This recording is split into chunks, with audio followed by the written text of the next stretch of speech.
Fala pessoal, sejam muito bem-vindos a mais uma análise por aqui. Hoje o nosso foco é um só e é muito claro.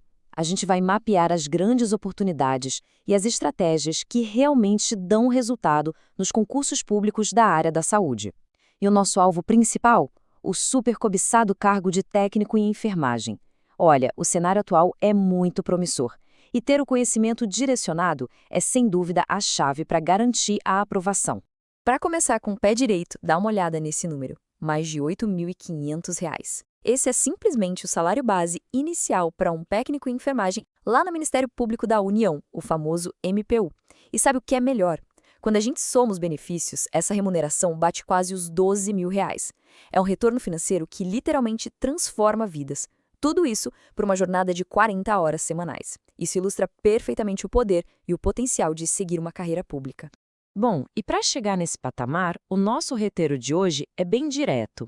Vamos passar pelo panorama dos concursos, falar sobre estratégias de estudo, dar aquela revisada crucial no código de ética, cuidados básicos, saúde pública e fechar com os passos rumo à aprovação. Então, vamos lá. Parte 1. O panorama dos concursos, ou, como eu prefiro chamar, um verdadeiro oceano de oportunidades. A quantidade de vagas abertas agora é algo sem precedentes. Em nível nacional, a gente tem a EBSER, que continua sendo a porta de entrada gigante, com milhares de vagas. Lá na esfera federal, o MPU tem detalhe super interessante. Até quem já tem graduação em enfermagem pode concorrer a essas vagas técnicas. E, claro, não podemos esquecer a frequência absurda de editais regionais e municipais das secretarias de saúde. Resumindo, o momento de focar é agora. E isso nos leva à parte 2, as estratégias de estudo. Porque, a gente precisa trabalhar com inteligência, não só com força bruta. O caminho para a aprovação se apoia em 3 pilares bem claros. Primeiro, tem que destrinchar o edital. Ele é literalmente o seu mapa do tesouro. Segundo, dominar os fundamentos e os conhecimentos específicos, que vão ser o grosso da sua nota. E terceiro, resolver questões implacavelmente. Bancas como a FGV vão exigir muito do seu raciocínio clínico, enquanto a VUNESP já é mais direta. E a única forma de pegar o ritmo de cada uma delas é praticando exaustivamente. É sério, a regra de ouro aqui é uma só. Durma com questões, acorde com questões e sonhe com questões. A prática constante é o que revela o estilo da banca e te salva daquelas pegadinhas clássicas. O estudo tem que ser ativo o tempo todo. E olha só, se a meta é dominar essas provas e garantir uma vaga, eu tenho um pedido rápido. Aproveita agora para curtir o vídeo e seguir o canal. Essa é a melhor forma de não perder nenhuma dica de ouro e as nossas próximas análises detalhadas de provas e questões. Dá essa força pra gente continuar trazendo esse conteúdo. Beleza, voltando para o nosso roteiro. Parte 3, Código de Ética e Punições. Vamos entender como navegar por essas regras. As provas adoram jogar um cenário clínico e pedir para classificar qual foi a infração cometida. O código divide as infrações nessas 4 categorias básicas: leve, moderada, grave e gravíssima. O grande segredo para não errar na hora da prova é avaliar o tamanho do estrago, ou seja, o grau de debilidade que aquela ação causou ao paciente. O contraste que as bancas exigem é bem claro. As infrações leves ofendem a integridade, claro, mas não chegam a causar debilidade. E geralmente dão numa advertência verbal ou numa multa. Já no outro extremo, as infrações gravíssimas são aquelas que provocam morte, risco de morte ou um dano moral irremediável. O resultado? A pena máxima, que é a cassação do direito de exercer a profissão. E prestem muita atenção nesse detalhe numérico. Quando a punição é a advertência verbal, a regra é rígida.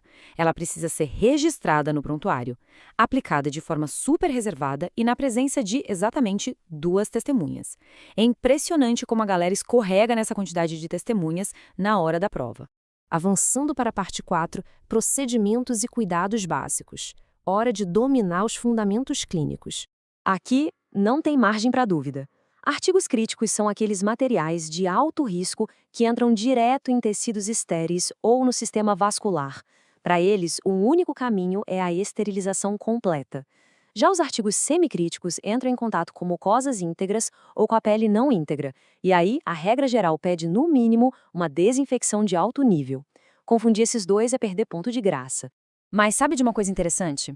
Mesmo com tanta tecnologia em biossegurança, as provas ainda testam muito o básico. Se cair uma pergunta sobre a principal ação isolada para prevenir infecção hospitalar, A resposta vai ser sempre a boa e velha lavagem ou higienização das mãos. Não precisa caçar alternativa complexa quando o básico é o gabarito. Entrando agora na parte 5, saúde pública e ciclos de vida, passando da pediatria à saúde da mulher. Na puericultura, as diretrizes de crescimento caem direto. A expectativa oficial é que o bebê dobre o peso de nascimento entre o 4º e o 6º mês e triplique esse peso ali entre o 9º e o 12º mês de vida. Ter essa linha do tempo fresquinha na memória salva muito candidato de casca de banana. Ainda em pediatria, o protocolo AIDPI é clássico. Se a criança apresentar qualquer um desses 4 sinais de perigo, não consegue beber ou mamar, vomita tudo, tem convulsões ou chega letárgica e inconsciente, o caso já é classificado na hora como doença muito grave e o encaminhamento para a urgência tem que ser imediato. Mudando para a saúde da mulher, tem um número mágico que despenca na FGV e na VUNESP 25.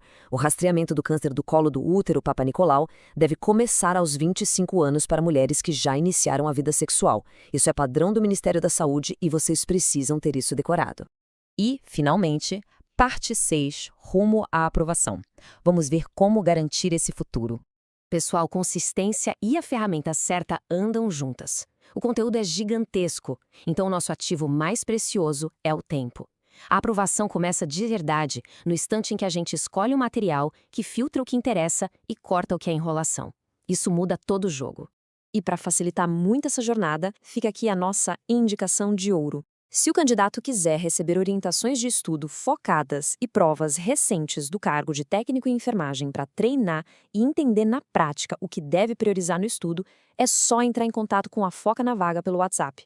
O link está disponível na descrição do vídeo, é só clicar e aproveitar. Para a gente fechar, eu deixo uma reflexão. Com tanto edital pipocando, salários altíssimos e os métodos certos na mão, a pergunta não é mais se a oportunidade existe, mas sim o que a gente está fazendo hoje para que essa vaga já seja nossa. A hora de construir essa aprovação é agora. Muito sucesso nos estudos, foco total e até a próxima.